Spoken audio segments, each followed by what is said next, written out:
Yonda pravishya mama vachimimam prasuttam sanjeevayadi Akhila Shakti Dharasudhamna Anyamscha Hastacharana Sravanatvagādīn Pranam Namo Bhagavate Purushaya Rubhyam.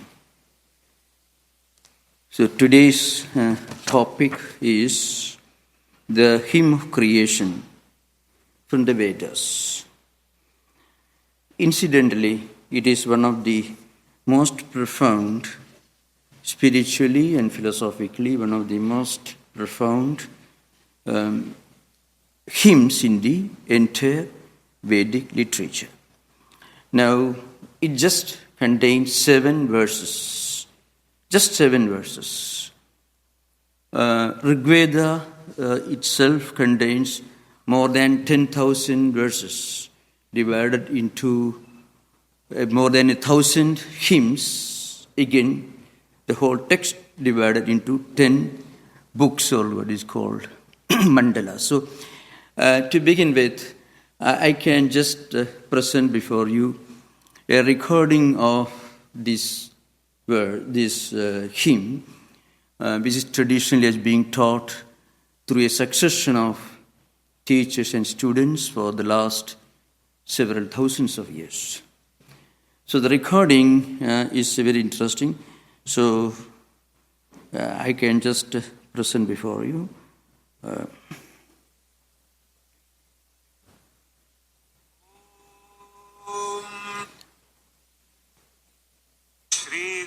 So this is the beginning. Yeah.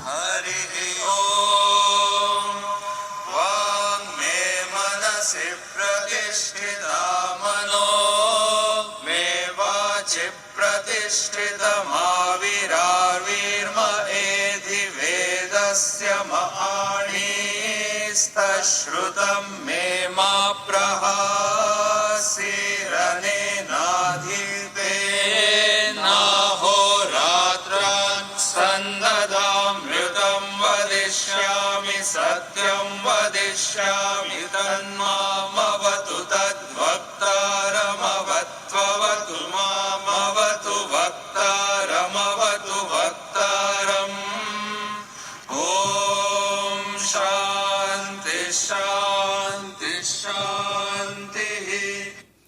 Now this war, it was a peace chant. Normally before every auspicious hymn, before they chant, they do this peace chant, we call it Shanti Mantra.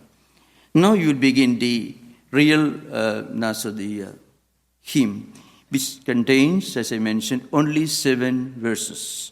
So it's the beginning.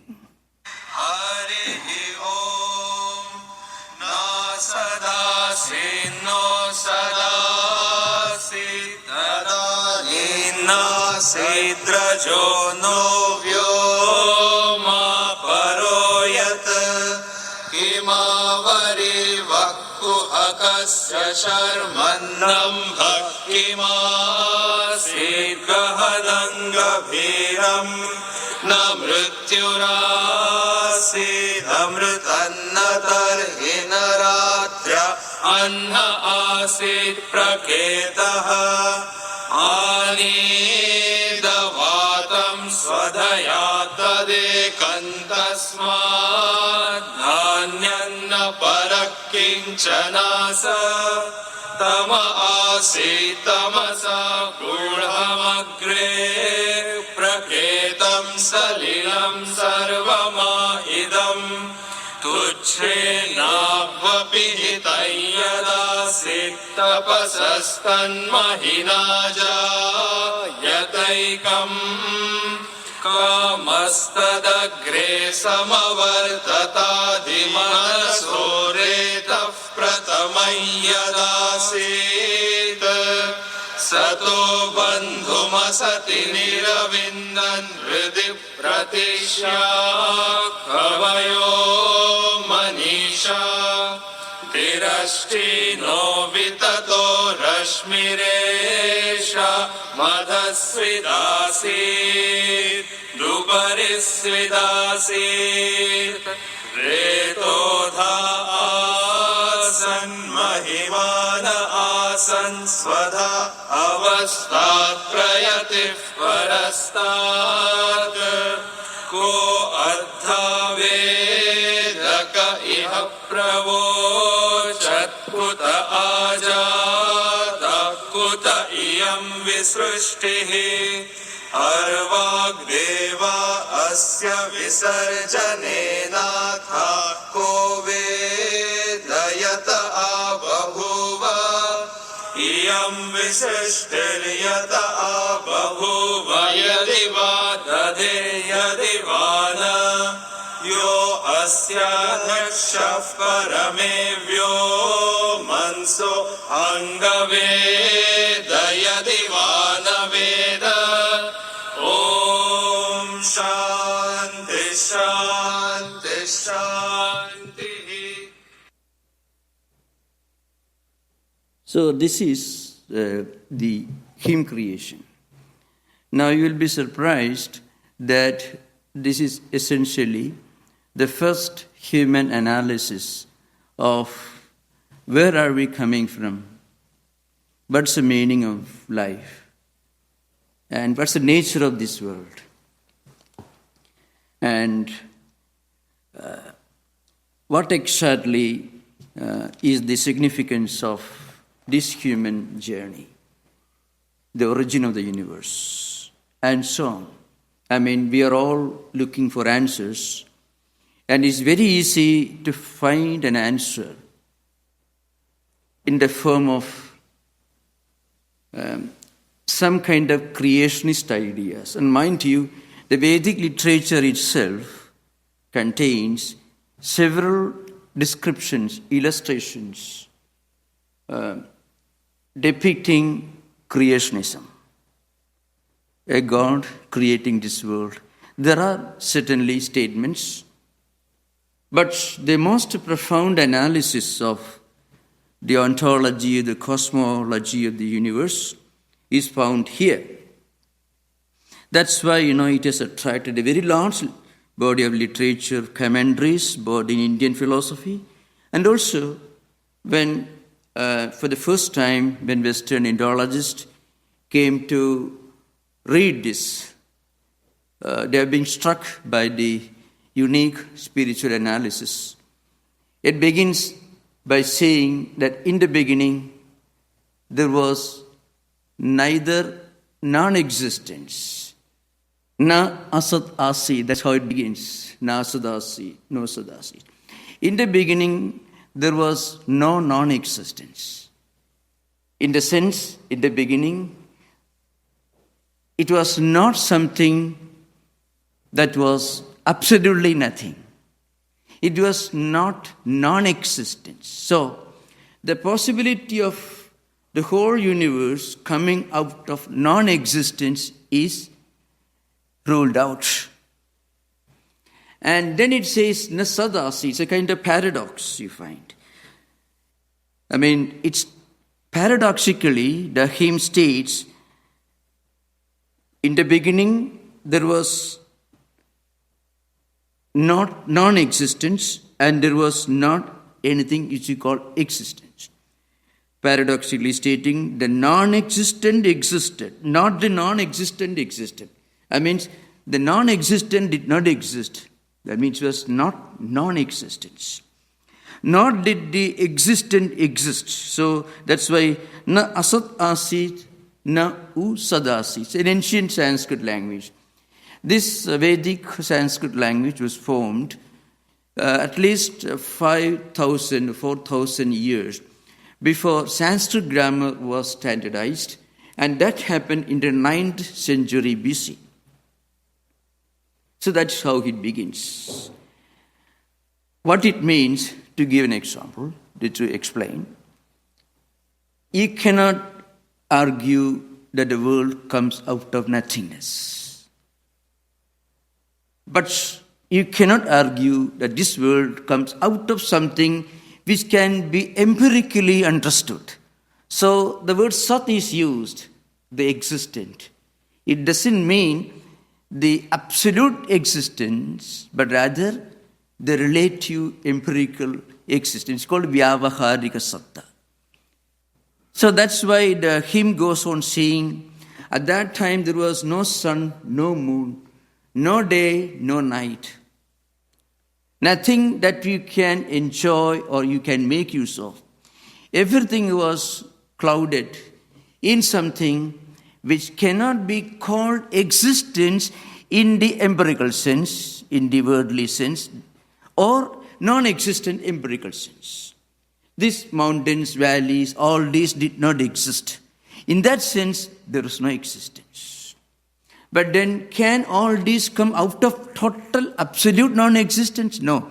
So, absolute non-existence also did not exist. So, you find the commentator Sayanacharya, which we are going to quote, says, the horn of a hare. The horn of a hare, even the expression itself contradicts its possibility. It's a logical fallacy to say that this is the horn of a hare. Like that, that's absolutely impossible even to conceive of. It is called total or absolute non-existence. That absolute non-existence did not exist, which means the world doesn't come out of total absolute non-existence. When can this world come out of empirical things? No. So it comes out of something which we cannot empirically call existence or non-existence. That's why, it goes on saying, there was no death and there was no deathlessness.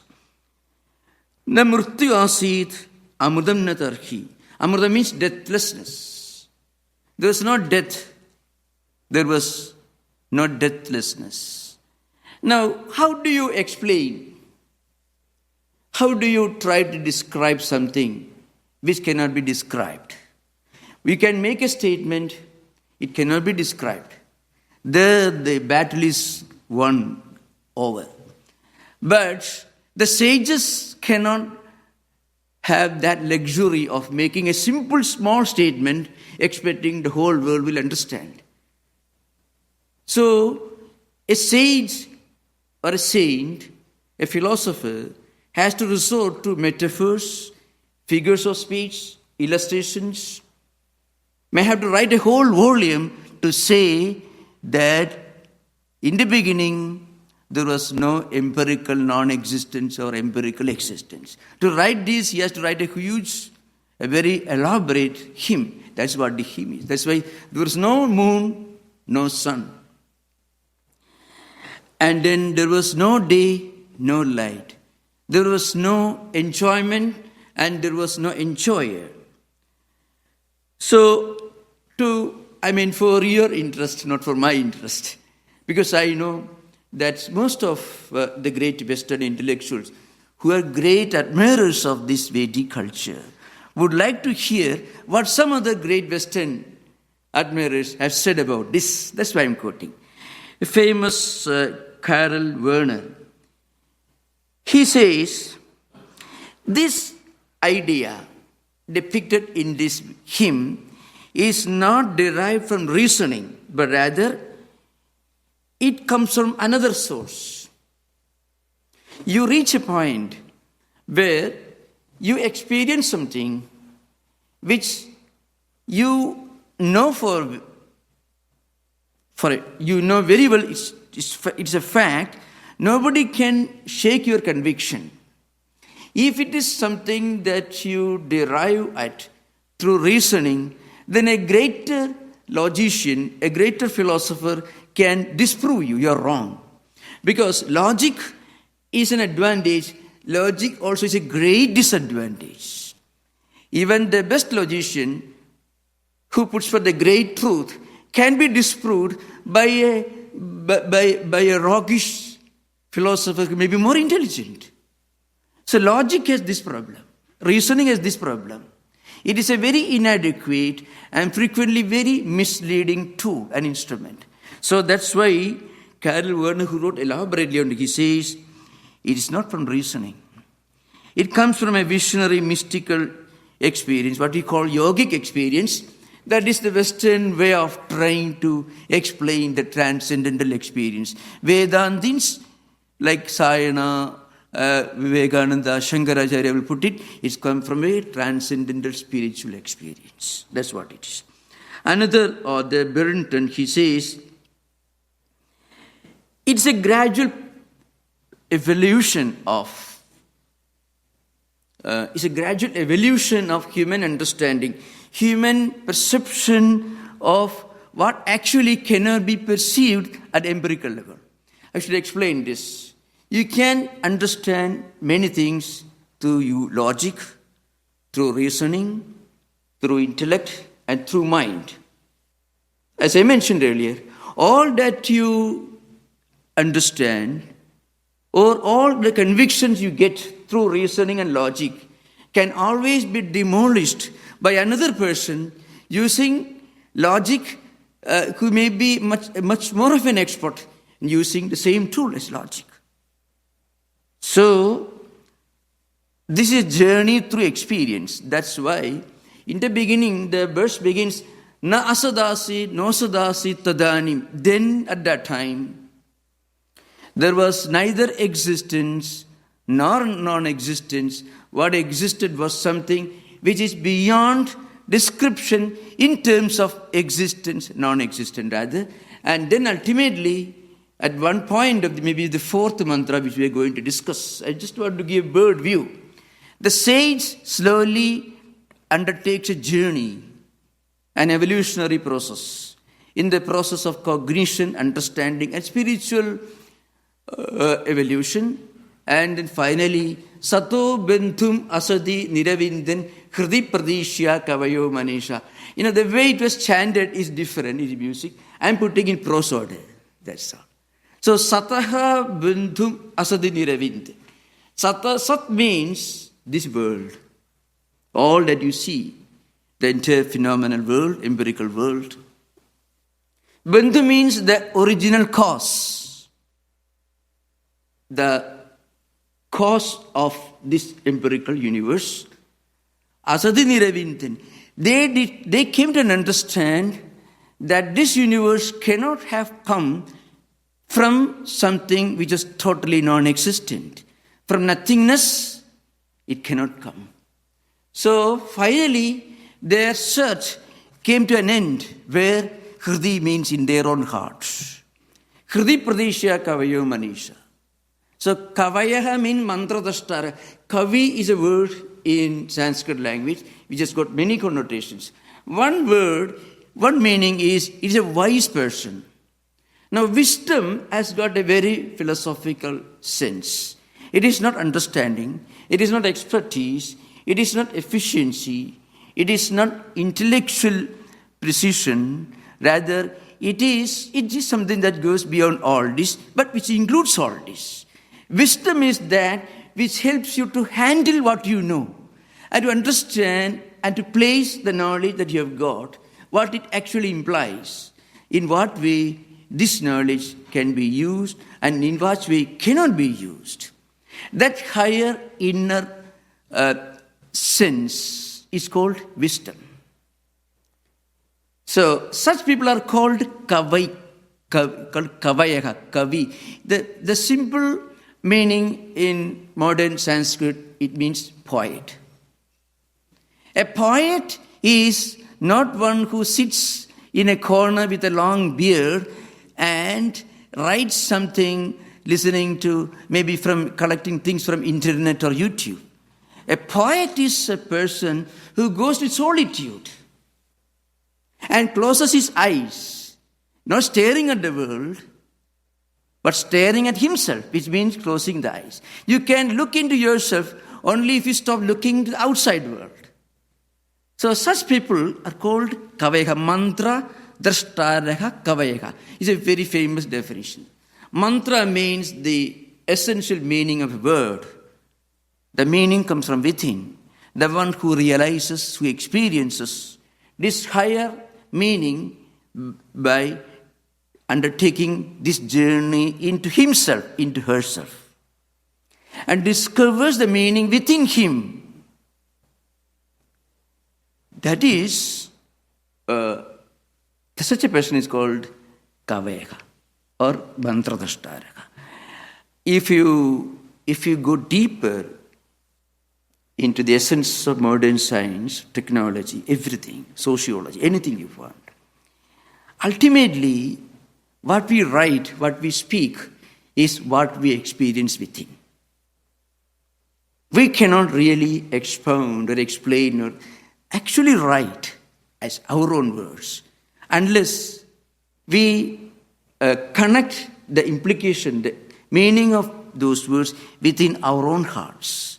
So these sages went in search of the original cause of the universe, the meaning of life and existence, and finally they discovered within themselves.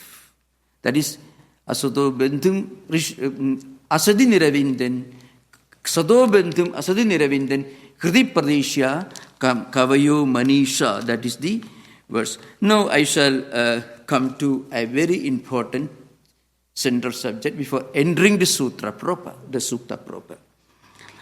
So one important point to remember is, in the Vedantic literature, there are two fundamental views on creation, or what we call creation, on the origin of the universe and the origin of life.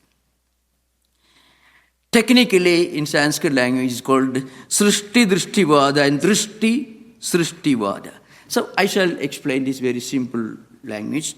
The first one is, it means we see creation because it exists.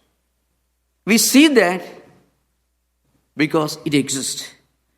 The other one is, the creation exists because we see it. That is called Drishti Srishtivada. Drishti means seeing. So the first one is, we see this creation because it exists. So it exists independent of our cognition. Now this cannot strictly be true, because 8 billion people on this planet see 8 billion different lives, 8 billion different worlds. They inhabit 8 billion different planets.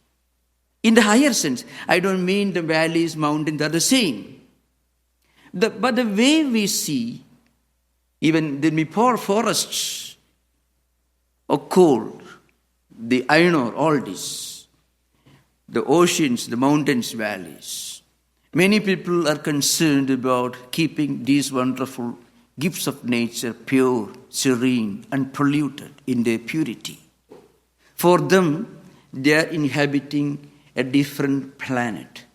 They see rivers and mountains and forests from a different angle. So it is their creation. That means the creation exists because we see it, or creation exists as we see it. The world is our own creation. It is not subjective idealism of Berkeley or the Buddhists. There are two schools, Sautrantika and Vaibhasika. This Mahayana Buddhism has got Vijnanavada. It's called Yogacara philosophy. Vijnanavada or Yogacara. It is little different. Because in Yogacara system or in Berkeley, not city Berkeley, I'm talking about the philosopher Berkeley, the exponent of subjective idealism. Now for them, all these things do not have any empirical reality, passing phenomena. They don't have a reality. But Vedantins say the same thing, but they say they do have a reality, which is a reality which is not absolute, which is only relative. They are real in the relative sense. Now, the very concept of something being relatively true can be logically intelligible only when you posit something which is absolutely real. Relative reality can be logically understood only against the background of something which is not just relatively real, which is absolutely real. So there is something which is absolutely real, and that absolute reality exists in the in a very what we call avyakta state, unmanifested state. Unmanifested means devoid of names and forms, and that state is referred to in the Nasadiya Suktam as the origin of the universe. So it is not a very simple thing intellectually to understand, but it is the real truth. It's very easy to say that God one day created this world, and He put different things, stars, planets, everything, different places, like a huge machine, and then He put His intelligence programmed into this huge machine, and the machine continues rolling on for the last 6,000 years. A very simple thing. You find something very similar in popular Hindu mythologies. But popular Hindu mythologies have no place in the context of these Vedic hymns, because they are much more profound and rational. So, you have to remember, these are two different views. One is Srishti Drishtivada, which means, in the beginning, we see creation the way it exists or because it exists. And the Drishti Srishtivada means creation exists because we see it. So, modern science and technology, more or less, are built upon this premise, this essential principle, that there is a world for us to explore into. We have to find out its different aspects. So we have to make an inquiry into the nature of this phenomenal world. That is the foundation of modern science and technology. But in Vedantic philosophy, it goes deeper. It says the world is our creation. The way we view the world is what it is for us, therefore it's our own creation. That means the seen, the world, the perceived world, depends upon the perceiver. The seen objects and their nature, their ontological existence is dependent upon the seer, the perceiver. Frequently, this idea is defended on the basis of our dream experience, and after that I will come straight to Nasadiya Sukta. See, in dream, at least we know very well it is a creation of our own mind. Mind projects all the phenomena that we experience in dream. We may be sleeping in a dark, tiny room. We may be dreaming, maybe riding an elephant under the broad sun, which is impossible. Different space, different place, everything. So, dream is essentially a projection of our memories by the mind. So, waking state experiences, empirical experiences are also not different. They are the projection of our own mind, the way we interpret the emotions and feelings and culture and traditions that we employ. That's what actually makes the world for us. So that much about this. Now we will come to the sutra proper. So, one important significance of this sukta is one of the very, very few Vedic hymns that Swami Vivekananda directly spoke of and expounded. In his own language, he was trying to explain this to project the idea of the whole creation, the whole existence coming out of one unmanifest reality, which again is built upon one absolute reality. I had to mention this in the last Yoga Sutra classes. One point, remember, is in Vedantic cosmology, we believe that life, our experiences at the ordinary individual level, and also the entire cosmos, universe, they move in cycles and not in a straight line. This is a central principle to be understood when we think of Nasadiya Sukta.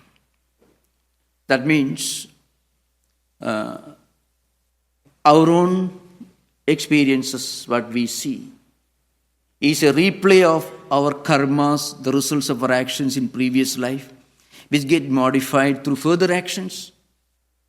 And again, we accumulate new samskaras, new vrittis, new impressions through new actions. And accordingly, we are born again with this baggage, which contains samskaras, impressions, tendencies, which are good, which we like, and also those which we do not like, both positive and negative. It is baggage with which we are born. That's why we feel a great inclination to or attraction to a certain higher ideas in this life. Without any background in terms of bringing up, domestic or family environment or anything, still there are people who take to some strange, noble ideas and dedicate their whole life for this. Think of a man like Max Muller, who was born in an entirely different culture and tradition, and was commissioned by the church to publish Vedas so that the whole world will understand what absolute gibberish Vedas constitute. And this man, he was, after he started reading the Vedas, he never looked back. The rest of his life, and not only he and his wife also. He was a married man. And they lived like sages, like ancient sages. That's Vivekananda calls them Vedic sages, reincarnated. They spent their whole lifetime to study the Vedas, to think of it. That's the whole lifetime. They would look back. And this happened not only Max Muller, and to many others, Paul Deussen, MacDonald was an Englishman, quite a few, Biddenitz, Keith, quite a few. I don't have the whole list right now in front of me. So why? So all these experiences in the form of memories and impressions, they come back again. And you go on evolving in spiritual life. Again, you come back. So birth, life, rebirth, the cycle continues. These are the individual level. At the cosmic level, from this unmanifest state, the cosmos, the universe emerges. And maybe after several trillions of years, it may go back to the unmanifest state, which cannot be called this or this not. Cannot be called existence or non-existence. And again, after maybe trillions of years, they manifest again. So this involves not only this earth, it involves all that we can think of. So it is called a cyclicism, going through cycles of creation, dissolution, and rebirth. Dissolution doesn't mean destruction. It means the effect going back to the cause. That's why the tree is going back to the seed. That's why when you plant it, the seed emerges, evolves into a tree. That's why you put one seed, only that kind of tree will come up. Because the seed was the tree, and the tree gets involved in the seed, so it starts evolving. Taking name and form, the subtle becoming growth called evolution. When we think of this growth as pre-existing in the subtle cause, it is called the involved state, involution as we call it. So creation in Vedic tradition, Nasadiya Sukta, is not manufacturing something. Well, you may say a pot maker makes a pot. But actually, what he does is, he collects mud, and then he uses some instruments, and he just adds two things to that mud through this process, name and form, and you got a pot. Different pots, different utensils made of the same soil. You break it, it goes back to the mud. You melt the golden ornaments, they go back to the gold. Like that, involution is nothing but the growth going back to the subtle. And evolution is nothing but the subtle manifesting. Manifesting is a clear meaning, nama, rupa, and causation. Name, form, and causation. Nama is this name. Suppose you have got 10,000 ornaments of the same shape and size and weight, there is no need of more than one name. But suppose you have got 10,000 different ornaments, different shapes and sizes and quality, then you need 10,000 names. Like that, the same thing, when they assume different forms, they will have to assume different names, Rupa and Nama. And they have a cause, just a kind of becoming the cause, becoming the effect. But really speaking, this is only at the empirical level. So this Nasadiya Suktam projects not the idea of creation, to be more precise, is the idea of projection. So the subtle manifesting as different names and forms, you call it projection. And that projected thing going back, the subtle, is called dissolution. Maybe after trillions of years, they may come back. So a Vedic sage would tell you, that's why he said, Sado Bandhum Asadi Niravindan Kriti Pradeshya Kavayo Manisha. Where do you look for the cause? Not on the planet. You have to look for the cause within your own heart. And that absolute reality, as Atman, it exists as an immanent reality within all of us. And it exists as the all-pervading reality everywhere.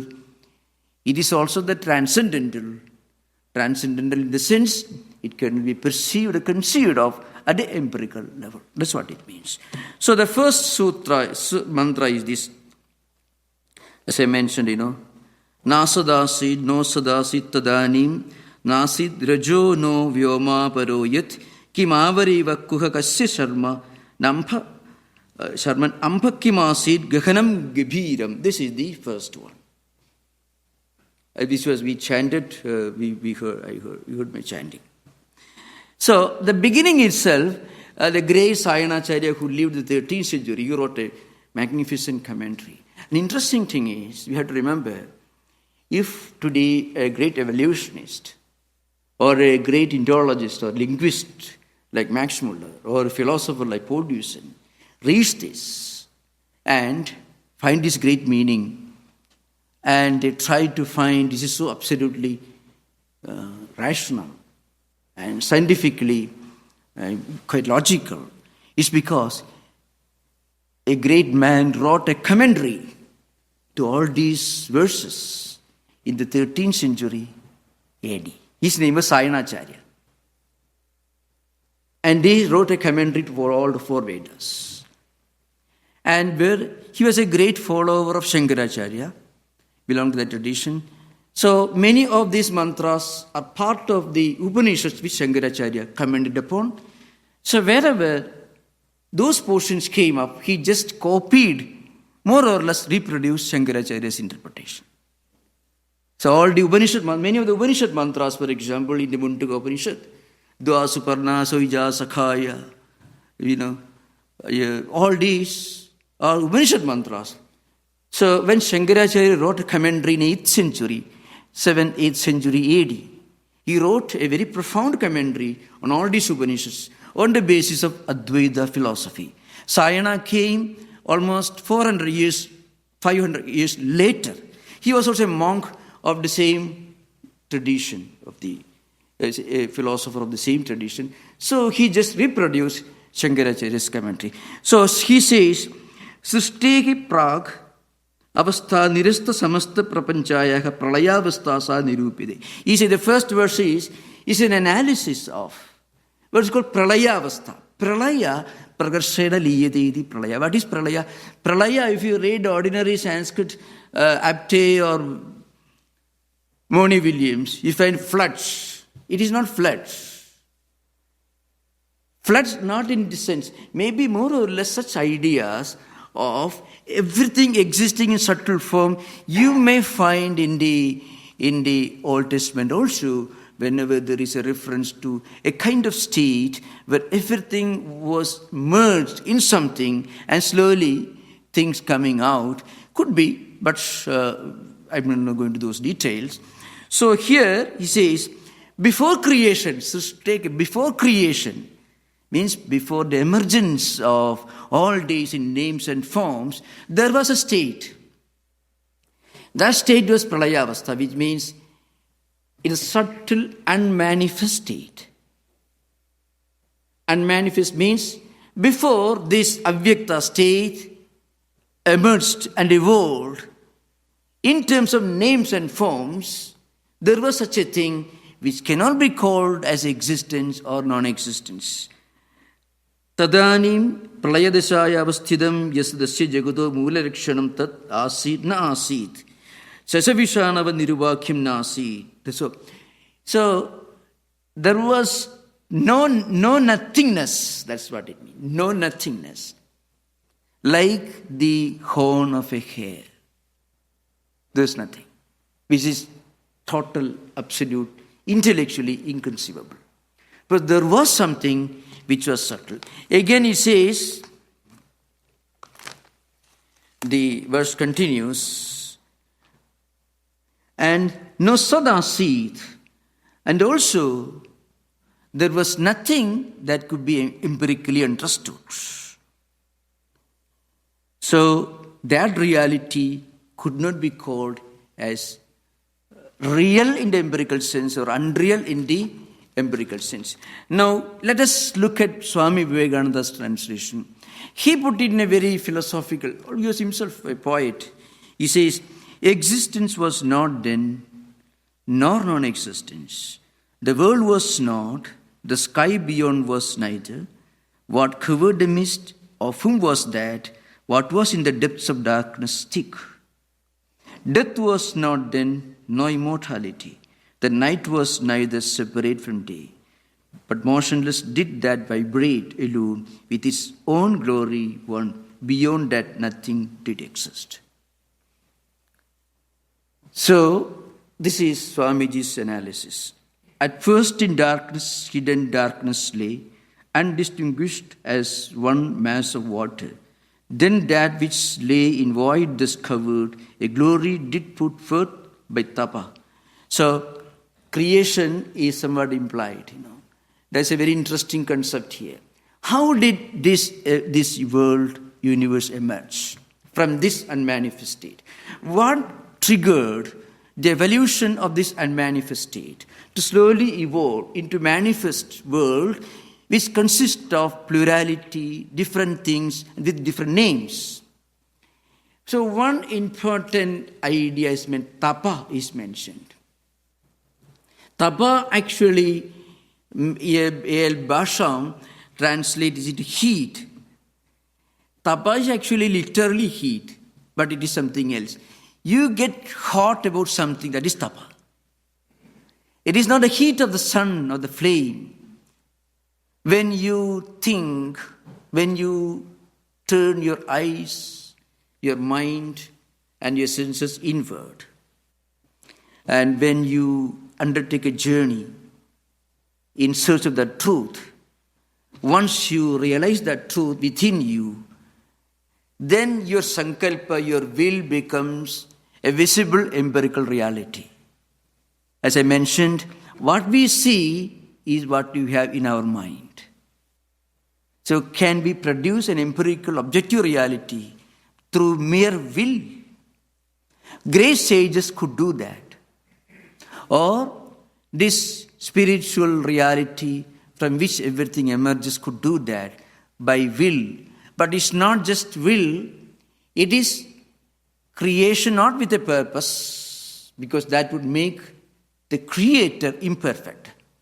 If you have a purpose for which you create the world, then you cannot say much about it, because I won't feel much admiration for anyone who creates a world like this. This is not a very pleasant thing to live in. So that's one of the reasons why agnostics and atheists don't have much to say in admiration of a transcendental creator God, whether in Hinduism, Christianity, or any tradition. But Vedic sages did not deny that.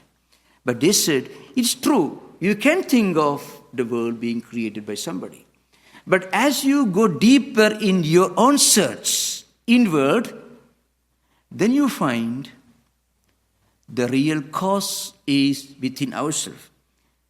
So once we realize the truth within, through meditation, so tapa is used. It's a symbolic metaphor. It's a metaphor which means through intense meditation.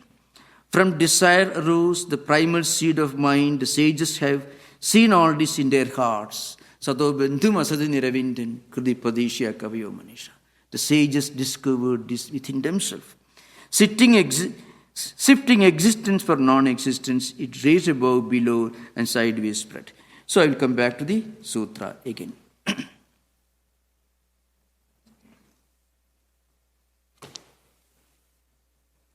Now coming to the next one.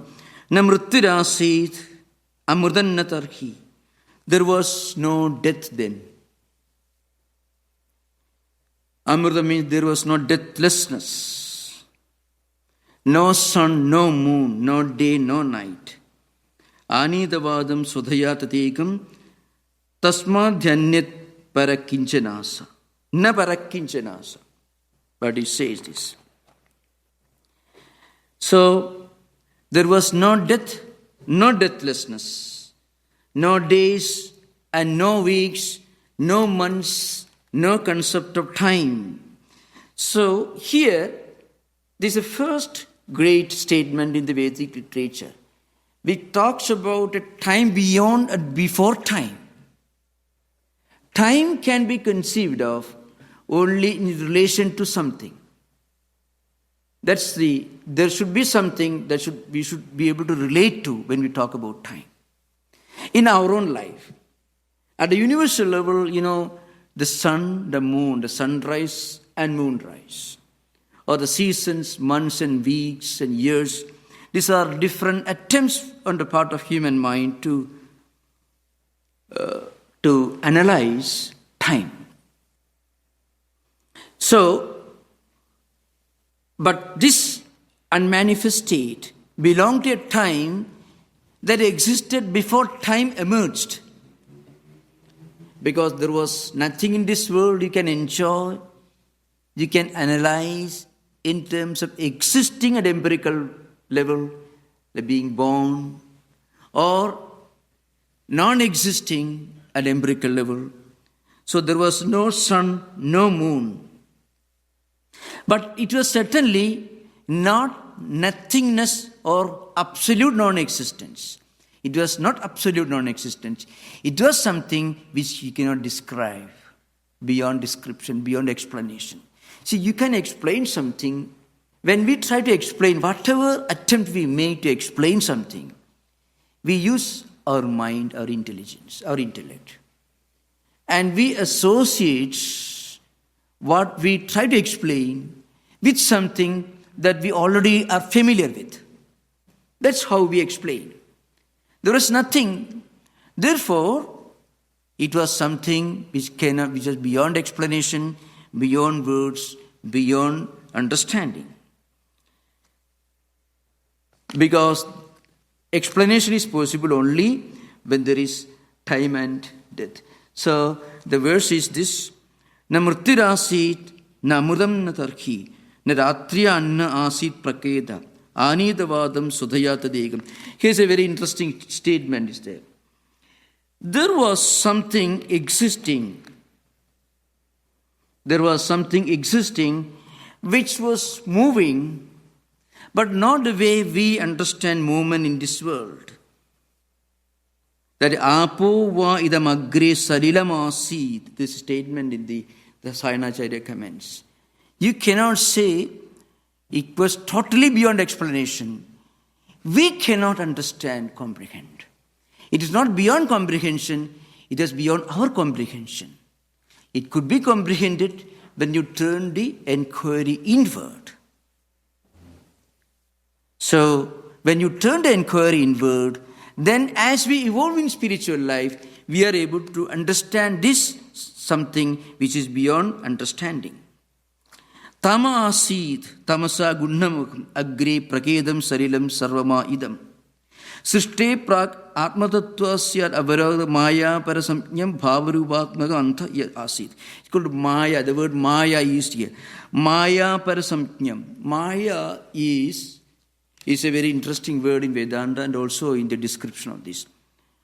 You find two words are ma and ya. Ya is actually a pronoun in Sanskrit. In this three, in the feminine gender. Ya, stri, swayam, sukurdinam, like you find ya. And ma, when used with certain other verbal formations, it has a negative meaning. It negates the meaning. Ma gachadu, don't come here. Don't go there. Ma gachadu, don't come here. Ma gachadu, don't go there. Like that. Ma vadadu, don't speak. So it actually negates. So here there is a pronoun and a negating factor combined. So you cannot have a pronoun when you refer to something which is total non-existence. There should be something to relate to. Then only use a word pronoun. This, that, and all that. But it cannot be absolute reality.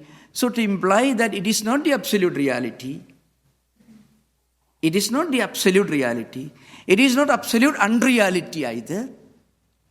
To imply this, the word ma is used.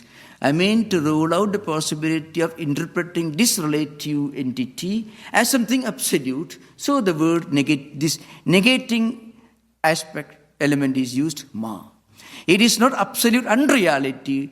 To emphasize that point, ya is used. Ya is a pronoun. Ya implies the existence of something at some level, empirical level. Ma means the possibility of ruling out the interpretation that it is the absolute reality. It is not absolute reality, it is not absolute unreality either. So this was what existed in the beginning. So you find here, interestingly, our understanding of the origin of the universe in a way depends upon our own spiritual journey into ourselves. Okay, then I shall come to the last one because we don't have just enough time. It requires a longer time. I shall come to the last one, and that comes with a very profound statement. Iyam visistihi yada ababhuva. So, this creation, it is so, or what it means, the evolution from this unmanifest state to the manifest state of names and forms, it is so incomprehensible. In the sense, it cannot be logically understood. It cannot be analyzed by reasoning or logical association. So, visushti yada ababhuva, yadiva dheya, yadiva na. So, there should be somebody, some force, some mighty, mysterious power behind all this. Asya ya ati akshaka means a definition called Ishvara. So there should be Ishvara here doesn't mean a creator God. Ishvara here means something that controls and regulates, still transcending everything, the absolute reality. I mean to substantiate the early statement that the world or universe cannot evolve from absolute unreality or nothingness. There was something.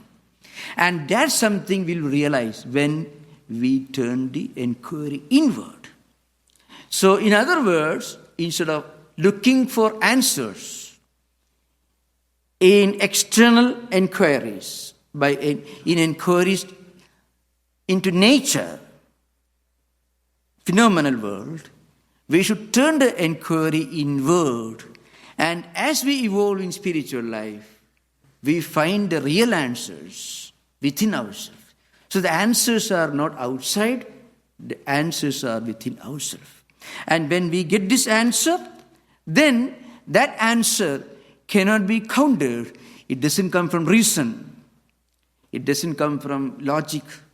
It is our own experience. So on the one hand, it is a very profound explanation or description of the cosmos. And also it's a description of our own spiritual journey in search of our own true nature. As we evolve, as we go deeper and deeper into our own true self, we find answers within ourselves. So maybe on another occasion, we'll continue the discussion on the same hymn. Right now, I should, it's already time. Thank you. Namaskar. Om Shanti Shanti Shanti Harihi Om Tat Sat Sri Ramakrishna Pranamastu.